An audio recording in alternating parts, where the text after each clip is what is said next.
ఏపీలో మహిళలకు జగన్ సర్కార్ గుడ్ న్యూస్ చెప్పింది. మహిళలకు ఆర్థిక సాధికారత కోసం తీసుకొచ్చిన వైఎస్ఆర్ చేయూత పథకం నిధుల విడుదలపై క్లారిటీ ఇచ్చింది. ఫిబ్రవరి నెలలోనే డబ్బుల్ని విడుదల చేయాల్సి ఉంది. కానీ కొన్ని అనివార్య కారణాలతో వాయిదా పడింది. వైఎస్ఆర్ చేయూత పథకం నిధుల్ని ముఖ్యమంత్రి వైఎస్ జగన్ మార్చి 7న అనకాపల్లిలో బటన్ నొక్కి విడుదల చేస్తామని ప్రభుత్వం తెలిపింది. ఆంధ్రప్రదేశ్ ప్రభుత్వం 45 నుంచి 60 సంవత్సరాల మధ్య ఉన్న ఎస్సీ, ఎస్టీ, ఓబీసీ, మైనార్టీ వర్గాలకు చెందిన మహిళలకు ఆర్థిక సాయం అందించే ఉద్దేశంతో ఈ పథకాన్ని ప్రారంభించింది. అర్హులైన బీసీ, ఎస్సీ, ఎస్టీ, మైనార్టీ మహిళలకు ఏడాదికి 18,750 రూపాయల చొప్పున అందజేస్తుంది. ఇలా 4 దఫాల్లో 75,000 ఆర్థిక సహాయం అందిస్తుంది జగన్ సర్కార్. ఏపీకి చెందిన ఎస్సీ, ఎస్టీ, ఓబీసీ, మైనార్టీ వర్గాలకు చెందిన మహిళ వయసు 45 నుంచి 60 సంవత్సరాల మధ్య ఉన్నవాళ్లు ఈ పథకానికి అర్హులు.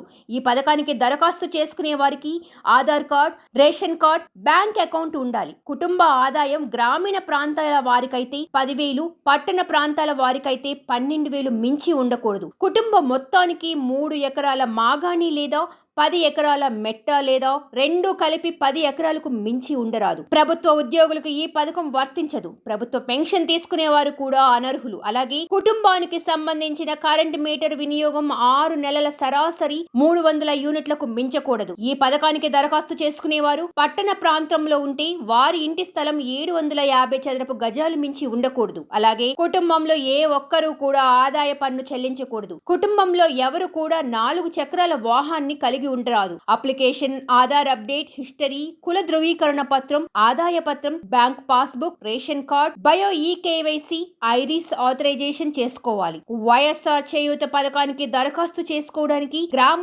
వార్డు సచివాలయాల్లో మాత్రమే అప్లై చేసుకునేందుకు అవకాశం ఉంటుంది. పైన తెలిపిన ధృవపత్రాల జిరాక్స్లతో వాలంటీర్ ద్వారా సచివాలయంలో దరఖాస్తు చేసుకోవాలి. వైఎస్ఆర్ చేయూత పథకానికి సంబంధించి వాలంటీర్లు డోర్ టు డోర్ సర్వే ద్వారా లబ్ధిదారులను గుర్తిస్తారు. ఈ ప్రక్రియ ప్రభుత్వం నోటిఫై చేసిన డేట్ నుంచి ప్రారంభమవుతుంది. వాలంటీర్లు తమ మొబైల్ అప్లికేషన్ ద్వారా లబ్ధిదారుల వివరాలను సేకరించి సచివాలయం వెల్ఫేర్ అధికారికి అందజేస్తారు. ఆ తర్వాత వాటిని నవశకం పోర్టల్లో అప్లోడ్ చేస్తారు. అనంతరం లబ్ధిదారుల వివరాలు 6 స్టెప్ వాలిడేషన్ లో పాస్ అయిన వారిని అర్హులుగా గుర్తించి పథకం ప్రారంభించిన రోజు అకౌంట్లో డబ్బులు జమ చేస్తారు.